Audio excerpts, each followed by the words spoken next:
ஐயா அவர்கள் தொடர்ந்து இந்த இலக்கிய அவர் சொன்னதற்கு கருத்துக்களை சொன்னதற்கு வாய்ப்பு இருக்கும் என்று சொல்லி இடமாக அவர்கள் குறிப்பிடுகிற போது ஒரு செய்தியை குறிப்பிட்டார்.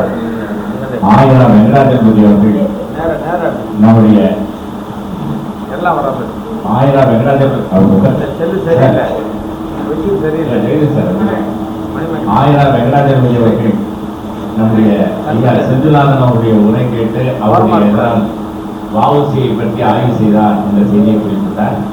இடமானத்துக்கு தெரிந்த செய்திதான். நானும் முனைவர் பட்டம் பெறுவதற்கு முக்கியமான காரணம் ஐயா செந்தில்நாதன் அவர்கள் இலக்கிய வட்டத்திலே ஆற்றிய பட்டுக்கோட்டை கல்யாண சுந்தரத்தை பற்றிய உரைதான் என்பதும் ஒரு பதிவு. அதை மறக்காமல் இந்த நேரத்தில் நான் நினைவுற வேண்டும்.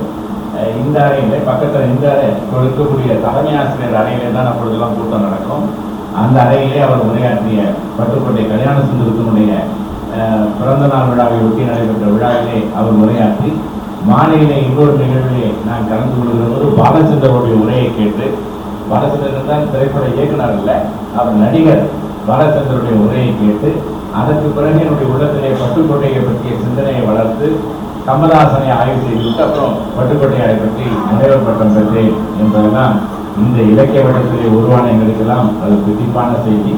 இன்று நேற்று அல்ல, 1924 எனக்கு ஒரு நிகழ்வு, அது சுயபுராணம் நினைக்க வேண்டாம். என்னுடைய தந்தையாருடைய பிறந்ததும் 1924. என்னுடைய தந்தையார் ஒரு செய்தியை சொல்வார் இப்பொழுதுமே, கருணாநிதியை நினைவு வச்சிருக்கீங்களா, அவரோட 6 மாசம் பெரியவன் நான்.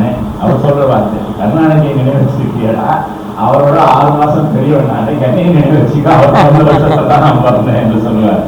அந்த அளவுக்கு காரணம் என்னன்னா, நான் கலைஞர் மேல வைத்திருந்த பற்று எங்க தந்தையாருக்கு தெரியும். நம்ம மேல கூட வைக்க மாட்டேன்றானே, கலைஞர் மேல வைத்திருக்கிறானே எங்களுக்கு. அதனால இந்த அளவுக்கு 1924 என்றவங்க அந்த நினைவுக்கு வந்தது. அதே ஆண்டில் தான் தமிழொழியன் பிறந்திருக்கிறார் என்கிற போது மகிழ்ச்சி. கலைஞர் கருணாநிதி நகர் இலக்கிய வட்டம் சார்பாக கவிஞர் தமிழ் வழி நூற்றாண்டு விழா இங்கே கொண்டாடப்படுகிறது. இந்த அரிய நிகழ்ச்சிக்கு நல்லிசை கவிஞர் ஜெகதீசன் அவர்களும் இசைமணி சித்தராமணி அவர்களும் ஒரு வாழ்த்து பாடினார்கள். நம்முடைய கவிஞர் முனைவர் இளமாறன் வரவேற்பு வழங்கினார். தமிழ் நூற்றாண்டு விழா குழுவினுடைய செயலாளர் இராத்தை முத்து அவர்கள் அடுத்து சிறப்புரையாற்றுவதற்கு காத்திருக்கிறார். புலவரா ஜெகதீசன் அவர்கள் வாழ்த்துரை வழங்கியிருக்கிறார். பேராசிரியர் முனைவர் முத்துச்செல்வன் அவர்கள் இணைப்புரை வழங்க வேண்டும். நன்றியுரை சொல்வதற்கு தேக்கி பிரபாகரன் இருக்கிறார். இதற்கு இடையிலே அழைப்பிதழிலே முக்கியமாக பெயர் பெற்றிருக்கின்ற பேராசிரியர் ஜனகரன், எனக்கும் திடீரென்று ஜனகரனா என்று தடுமாற்றம் ஏற்பட்டது. இருந்தாலும் இதை படித்து பார்க்கிறது ஜனகரன் என்று தெரிந்தது. தினகரன் இருப்பது போல ஜனகரன். இவர்களுக்கும் இங்கே இந்த அரங்கமனையில் வந்திருக்கின்ற உங்களுக்கும் என்னுடைய வணக்கத்தை தெரிவித்துக் கொள்ளுகிறேன். இலக்கிய வட்டத்தினுடைய கூட்டம் என்று நினைக்கின்ற போது முகமாமணி அவர்களை நினைக்காமல் இருக்க முடியாது. முகமாமணி போலவே வெள்ளையாம்பட்டு சுந்தரத்தையும் நினைக்காமல் இருக்க முடியாது.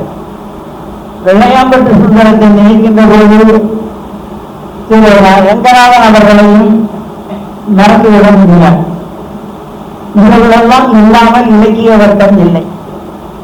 முகமாமணியினுடைய பெருமை சரியான நபர்களிடம் இலக்கிய வட்டத்தை ஒப்படைத்து சென்றதுதான். முகம் பத்திரிகையை நம்முடைய இளமாறன் பார்த்துக் கொள்ளுகிறார். இலக்கிய வட்டத்தை பேக்கி பிரபாகரன் பார்த்துக் கொள்ளுகிறார்.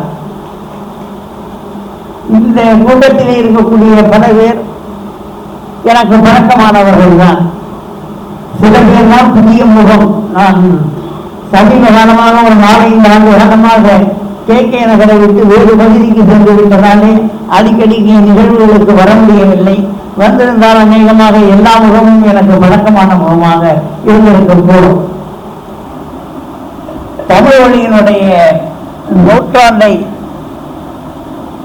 பொறுமையுடன் நினைப்பதற்காக இந்த நிகழ்ச்சி ஏற்பாடு செய்யப்பட்டிருக்கிறது. தமிழ் மொழியை மக்கள் அறிய மாட்டார்கள், அதிகமாக அறிய மாட்டார்கள்.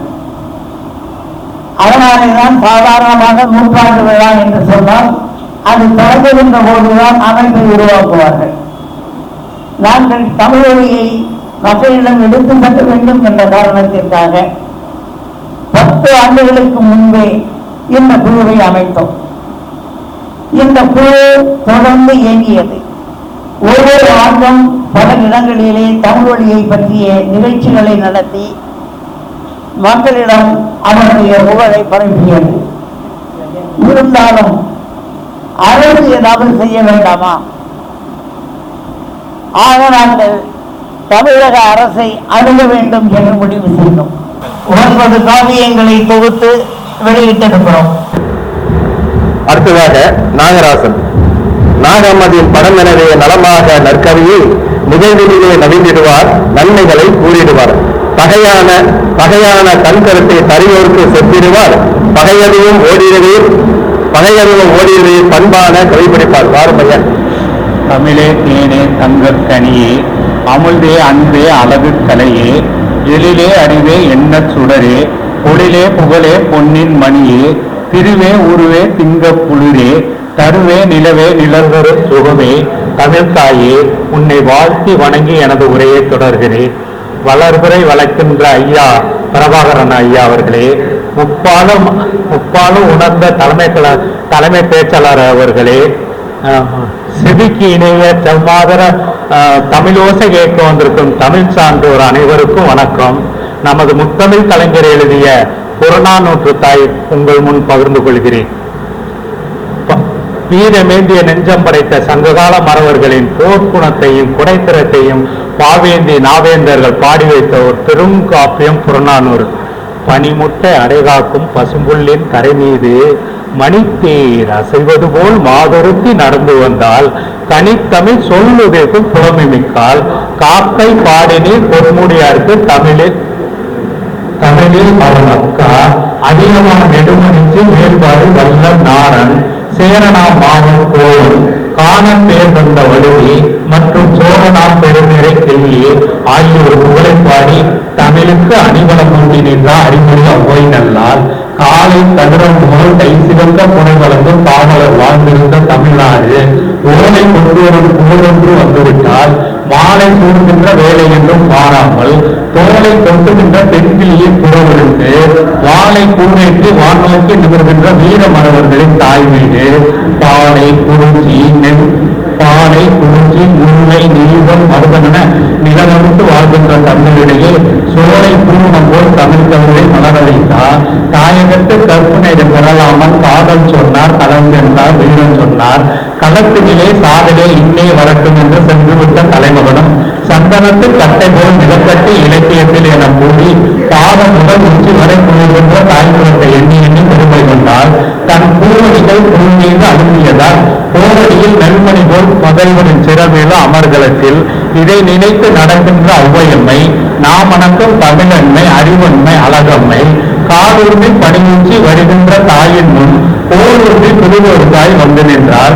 தும்பை மலர் முடி தாங்கி துவந்துவிட்ட காலிரண்டும் வாழ கண்டாய், குறுந்து ஒரு நேரத்தில் நீ ஏன் வந்தாய்?